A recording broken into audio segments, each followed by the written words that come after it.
We have genshu. Genshu means undiluted.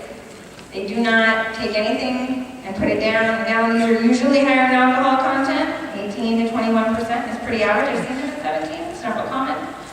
All namazakes are also genshu. So not only does it taste really good, it's got more alcohol, which is like a double. But all genshus are not nama. Namas are genshu because they can't introduce new bacteria from water, so they don't dilute it down, right? Genshus, you can have any sake that's pasteurized also be genshu. I just choose not to dilute it. Okay? But that's what that word means. Tequila drinkers tend to love genshu sake. Got that heat, that burn in the throat that's really, really nice. Yamahais and Kimotos. Can I get a time check for you? More person not sitting up there. Perfect, great. Yamahai and Kimoto is traditional brewing methods. Now these are the ones that were used hundreds of years ago, before they really understood how the yeast and the cells and everything interacted in the mash. And so what they would do, especially primarily with the Kimoto method, is they would take these giant wooden poles and they would stand there and ram them into it until they beat it down into a mash, and they would flatten out the rice and make it all mushy. And they thought somehow this was creating sake. All it was doing was pushing the yeast cells to the bottom of the tank to procreate. But they thought it was doing something really, really important. It was a minimalist human intervention. They let the yeast fall in naturally, and then they would pound it down to the bottom. And go down to the bottom. Takes twice as long. You still see these produced today, occasionally. Yamahai is almost the same thing. They let the yeast fall in naturally, takes twice as long, but they don't ram it with a bowl. Okay? So instead, what you have is something that takes twice as long, pretty much the same effect.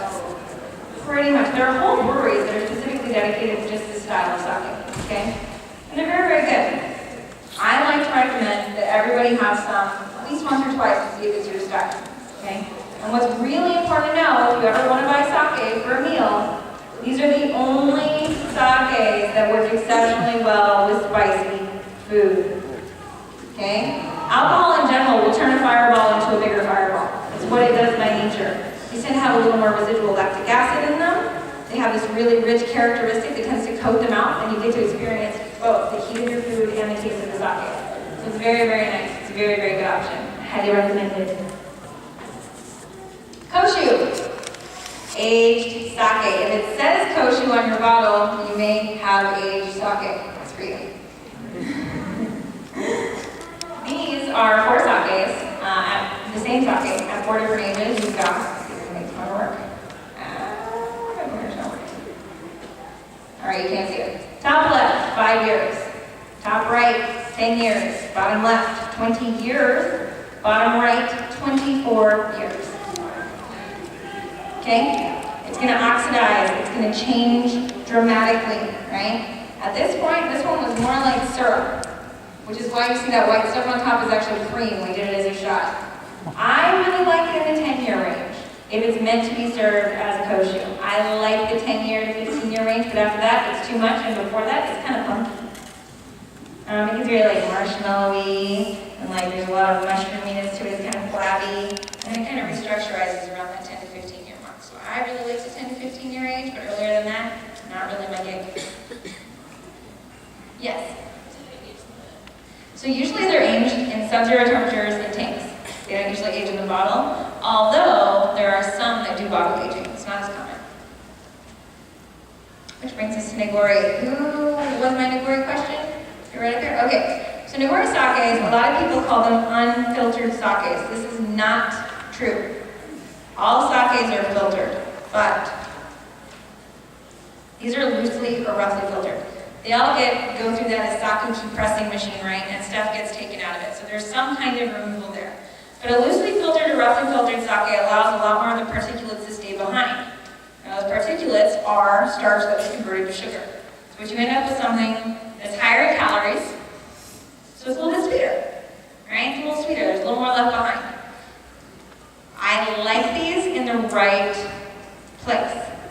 They're great as an aperitif. They're great with dessert. They're really good in cocktails for anybody who had my shots last night. You know, it's yummy. But are you gonna drink something that's significantly higher in calories at the beginning of a meal? No. No. No, no, no. You don't drink a milkshake before you eat the hamburger. You eat the hamburger get tired, you don't want to slow down, and you certainly don't want to use up all your calories for the night if you're like me.